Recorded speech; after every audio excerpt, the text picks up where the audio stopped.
Oke, yuk kita mulai. Selamat datang di panduan visual klinis kita.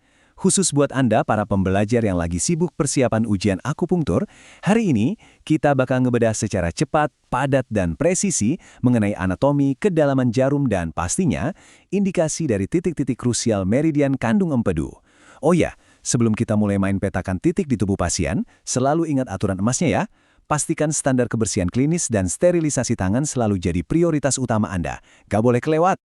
Nah, untuk agenda hari ini kita bikin terstruktur rapi dari atas ke bawah. Kita mulai dari area kepala dan leher, turun ke paha, meluncur ke tungkai bawah, dan nanti kita tutup dengan tabel tinjauan cepat. Kenapa begini? Karena pemetaan spasial secara berurutan ini adalah kunci paling ampuh buat memori jangka panjang Anda di klinik nanti. Oke, masuk ke bagian pertama, titik kepala dan leher. Kita fokus ke dua persimpangan meridian yang super krusial di area atas ini. Titik pertama kita adalah GB20, atau yang sering disebut Feng Qi. Kalau diterjemahkan, artinya kolam angin.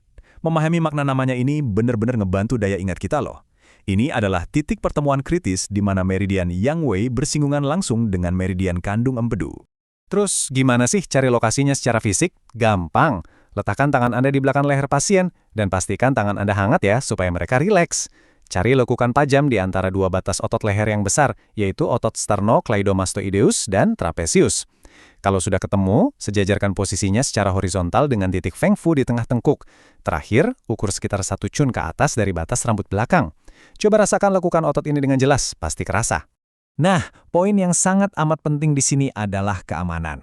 Saat menusuk, arahkan jarum tegak lurus menembus mengarah persis ke mata kontralateral atau mata di sisi yang berlawanan.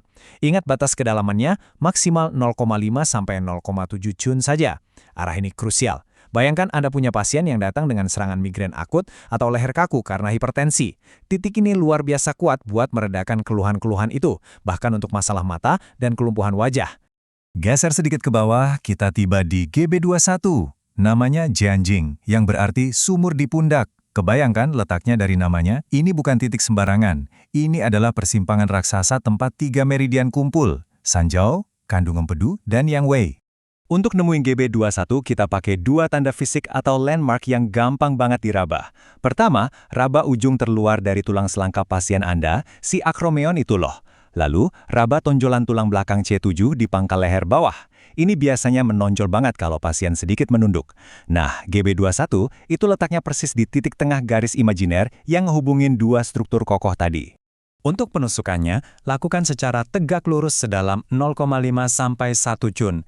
Tapi tolong perhatikan ini baik-baik. Jangan pernah menusuk terlalu dalam. Ada risiko fatal melukai apeks paru-paru di bawahnya. Secara klinis, titik ini tuh ibarat senjata rahasia. Nggak cuma buat nyeri bahu lokal atau cedera olahraga, tapi juga diandalkan banget untuk hal-hal besar seperti hipertensi, mastitis, bahkan membantu persalinan yang sulit dan masalah pendarahan rahim. Oke, yuk kita lanjut ke bagian kedua, titik area paha. Kita pelan-pelan transisikan peta visual kita dari tubuh bagian atas turun ke ekstremitas bawah. Di area ini, kita langsung disambut sama titik GB30 atau Huan Tiao. Artinya, lompatan berputar. Dari namanya saja udah ngasih petunjuk jelas soal fungsinya. Buat mobilitas area pinggul kan? Secara sistemik, ini adalah titik pertemuan esensial yang menghubungkan meridian kandung keming dan kandung empedu. Cara cari titik ini benar-benar ngebuktiin gimana ilmu akupunktur itu bertumpu pada rasio anatomi yang akurat. Tarik garis penghubung imajiner dari trochanter mayor di tulang paha, langsung ke hiatus sacralis di area tulang ekor. Dari garis itu, bagi rasionya jadi 2/3 di bagian medial dan 1/3 di bagian lateral. Nah, tepat di titik pertemuan rasio itulah GB30 bersarang. Coba perhatikan kedalamannya. Karena lapisan otot gluteus alias otot bokong di area ini sangat tebal, Anda wajib menusuk jauh lebih dalam, tegak lurus 1,5 sampai 3 cun.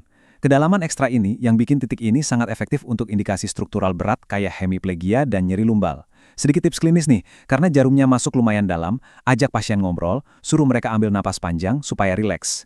Ini bakal sangat ngebantu ngurangin kecemasan mereka saat ditusuk. Lanjut ke sisi luar paha, kita ketemu GB31, namanya Feng Qi, atau pasar angin. Titik ini posisinya tegas banget di aspek terluar kaki kita, tepat di garis sagital yang paling fibular atau paling luar dari paha pasien. Secara tekstual, posisinya itu 7 cun proksimal dari lipat poplitea di belakang lutut. Tapi, saya punya trik klinis super cepat buat Anda. Minta pasien Anda berdiri tegak santai, biarkan tangannya rileks menggantung lurus di samping paha. Nah, lihat di mana persisnya ujung jari tengah mereka menyentuh sisi paha luar. Disitulah letak GB31. Cerdas, gampang diingat, dan pastinya akurat banget. Untuk kedalamannya, masuk tegak lurus sekitar 0,7 sampai 2 cun. Titik ini ibarat bosnya untuk musir patogen angin pada berbagai kondisi kulit yang gatal-gatal seperti biduran atau urtikaria. Jadi, sensasi jarum atau DC-nya mungkin bakal kerasa cukup kuat. Kalau nanti pasien bilang rasanya agak ngilu, kebas, atau berat saat atau setelah jarum diangkat, tenang aja. Edukasi mereka bahwa itu adalah reaksi meridian yang sangat normal dan menandakan titiknya bekerja. Oke, kita melangkah ke bagian ketiga, titik tungkai bawah. Mari kita arahkan peta mental kita melewati lutut dan masuk ke segmen anatomi terakhir di bawah. Disinilah kita menjumpai si titik primadona GB34 alias Yang Lengkuan. Tolong ingat ini baik-baik buat ujian Anda ya. Selain statusnya sebagai titik Hesi, GB34 ini adalah titik dominan absolut yang mengendalikan dan meregulasi seluruh sistem tendon serta otot di dalam tubuh kita. Super penting. Mencari GB34 ini gampang kok. Andalkan aja palpasi jari Anda. Raba sisi luar sedikit di bawah lutut sampai Anda menemukan tonjolan kaput os fibula. Tepat di bagian bawah dan sedikit ke depan dari tulang itu, pasti Anda bakal meraba sebuah lekukan yang lumayan jelas. Nah, masukkan jarum di situ secara tegak lurus. Jaga rentang amannya antara 0,8 sampai 1,5 cun. Tahu nggak apa yang bikin titik ini sangat spesial? Itu karena rentang indikasinya yang luar biasa beragam. Misal ada kasus cedera olahraga, seorang pelari datang mengeluh lututnya bengkak dan nyeri ligamen. Ini adalah titik rujukan utama Anda. Tapi, karena jalur meridian internalnya yang panjang, GB34 juga amat sangat manjur buat mengatasi masalah organ pencernaan, mulai dari rasa pahit di mulut, mual muntah, sampai penyakit kuning atau ikterus. Keren kan? Titik anatomi terakhir yang kita bahas adalah GB39 yaitu Xuanchong yang berarti lonceng gantung. Coba ingat-ingat lagi, kalau GB34 tadi adalah komandan tertinggi untuk tendon, maka Anda harus mengkategorikan GB39 ini secara eksplisit sebagai komandan atau tilik dominan vital untuk urusan sumsum tulang. Untuk nemuin lokasinya, fokuskan pandangan ke mata kaki bagian luar atau malleolus externus. Dari puncak tonjolan mata kaki itu, ukur naik sejauh persis 3 cun ke arah proksimal. Titiknya itu agak terselip cantik di sebuah cekungan antara batas depan tulang fibula dan tendon peroneus. Memang landmarknya terasa sempit, tapi kalau rabaan Anda tepat, cekungan ini terasa sangat jelas. Aturan penusukannya sederhana, tegak lurus sedalam 0,5 sampai 1,5 cun. GB39 ini juara banget buat meredakan atrofi otot tungkai bawah dan kram spastik yang sifatnya lokal di area kaki. Tapi ajaibnya, berkat hukum persilangan jauh dekat dari sistem meridian kita, titik yang posisinya di bawah kaki ini malah sering banget diresepkan buat mengatasi nyeri leher kaku di tubuh bagian atas, bahkan untuk merawat komplikasi pasca apopleksi atau stroke. Oke, kita sampai di garis akhir, bagian keempat, tabel tinjauan klinis cepat. Waktunya kita menyatukan semua potongan puzzle informasi tadi jadi satu contekan utuh. Nah, manfaatkan tabel tinjauan cepat ini buat senjata rahasia persiapan ujian Anda.